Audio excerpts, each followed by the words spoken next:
சப்பாத்தி, இட்லி, தோசை, சாதம் எல்லாத்தோடவுமே சூப்பராக மேட்ச் ஆகுற மாதிரி 10 நிமிஷத்தில் ஒரு முட்டை கிரேவி எப்படி பண்ணுறதுன்னு பார்க்கலாம். ஒரு மிக்ஸி ஜாரில் சின்ன துண்டு பட்டை, 2 கிராம்பு சேர்த்துக்கலாம். கூடவே ஒரு 4 முந்திரி சேர்த்துக்கலாம். இது கூட அரை டீஸ்பூன் அளவுக்கு சீரகம் சேர்த்துக்கலாம். அரை டீஸ்பூன் மிளகு சேர்த்துக்கலாம்.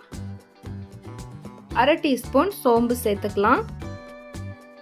இப்போ இது கூடவே துருவின அரை கப் அளவுக்கு தேங்காவை நம்ம இதோட சேர்த்துக்கலாம். இது கூடவே நம்ம ஒரு பெரிய சைஸ் தக்காளி எடுத்துட்டு நல்லா ஸ்லைஸ் பண்ணிவிட்டு நம்ம அதையும் இந்த தேங்காவோட சேர்த்துக்கலாம். இப்போ இது எல்லாத்தையுமே நம்ம நல்லா பேஸ்ட்டாக அரைச்சி எடுத்துக்கணும். தேவைப்பட்டால் கொஞ்சமாக தண்ணி சேர்த்து நல்லா அரைச்சிக்கலாம். இது மாதிரி நம்ம அரைச்சி எடுத்துக்கலாம். இப்போ இதை ஓரமாக வச்சுட்டு நம்மளுக்கு முட்டை கிரேவிக்கு தேவையான முட்டையை வேக வச்சு இது மாதிரி கட் பண்ணி எடுத்துக்கலாம். இப்போ ஸ்டவ்வை ஆன் பண்ணி கடாய் வச்சுட்டு கடாய் சூடானதும் இதில் ஒரு 2 டேபிள் ஸ்பூன் அளவுக்கு எண்ணெய் சேர்த்துக்கலாம்.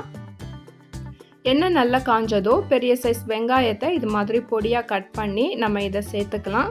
இது கூடவே கொஞ்சமாக கருவேப்பிலையும் சேர்த்துட்டு இப்போ இந்த வெங்காயம் கொஞ்சமாக கண்ணாடி பதம் வர வரைக்கும் நம்ம இது மாதிரி வதக்கி விட்டுக்கலாம்.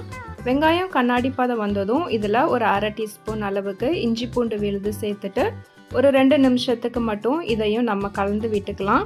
இப்போ குருமாக்கு தேவையான மசாலா நம்ம சேர்த்துக்கலாம். காரத்துக்காக நான் 1.5 டேபிள் ஸ்பூன் அளவுக்கு மிளகாய் தூள் சேர்த்துருக்கேன். இது காஷ்மீரி மிளகாய் தூள், அதனால் நான் 1.5 டேபிள் ஸ்பூன் அளவு சேர்த்துருக்கேன். நீங்கள் நார்மல் மிளகாய் தூள்னால் 1 டேபிள் ஸ்பூன் அளவுக்கு போதும். இது கூடவே 1 டேபிள் ஸ்பூன் அளவுக்கு தனியா தூள் சேர்த்துக்கலாம். 1/4 டீஸ்பூன் அளவுக்கு மஞ்சள் தூள் சேர்த்துக்கலாம். இது கூடவே அரை டீஸ்பூன் அளவுக்கு கரம் மசாலா சேர்த்துக்கலாம். இப்போ ஃப்ளேமை நல்ல சிம்மில் வச்சுட்டு இந்த மசாலாவை இந்த எண்ணெயிலேயே ஒரு 3 நிமிஷத்துக்கு நம்ம நல்லா இது மாதிரி வதக்கி எடுத்துக்கலாம்.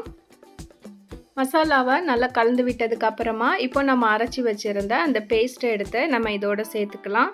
சேர்த்துட்டு இந்த பேஸ்ட்டுமே நல்ல ஒரு ரெட் கலர் வர வரைக்கும் இதையும் நம்ம ஒரு வாட்டி நல்லா கலந்து விட்டு எடுத்துக்கலாம். இந்த அளவுக்கு நம்ம நல்லா கலந்து விட்டு எடுத்ததுக்கு அப்புறமா இப்போ நம்ம குருமாக்கு தேவையான தண்ணி நம்ம இதில் சேர்த்துக்கலாம். இப்போ நம்ம மசாலா அரைச்ச மிக்ஸி ஜாரை அலசிட்டு அந்த தண்ணியை சேர்த்துக்கலாம். இது கூடவே குருமாக்கு தேவையான உப்பும் சேர்த்துட்டு நம்ம இதை மறுபடியும் ஒரு வாட்டி நல்லா கலந்து விட்டுடலாம். நல்லா கலந்து விட்டதுக்கு அப்புறமா ஃப்ளேமை சிம்மில் வச்சுட்டு இதை நம்ம ஒரு மூடி போட்டு மூடிட்டு ஒரு 5 நிமிஷத்துக்கு இதை நம்ம அப்படியே நல்லா கொதிக்க விட்டுடலாம். ஒரு 5 நிமிஷத்துக்கு அப்புறமா நம்ம ஓப்பன் பண்ணிவிட்டு இப்போ இதில் நம்ம வேக வச்சு கட் பண்ணி எடுத்து வச்சுருந்த முட்டை எல்லாத்தையுமே சேர்த்துக்கலாம். முட்டை சேர்க்குறப்ப அந்த மஞ்சள் கருவு உதிர்ந்துடாமல் கொஞ்சம் மெதுவாக நம்ம பார்த்து சேர்த்துக்கணும். முட்டை எல்லாமே சேர்த்துட்டு இப்போ அதை ரொம்ப மெதுவாக நம்ம இதை கலந்து விடணும். கலந்து விட்டுட்டு மறுபடியும் இதை நம்ம ஒரு மூடி போட்டு மூடிடலாம். இப்போ ஃப்ளேமை சிம்மில் வச்சு ஒரு 10 நிமிஷத்துக்கு இதை நம்ம அப்படியே நல்லா கொதிக்க விட்டுடலாம்.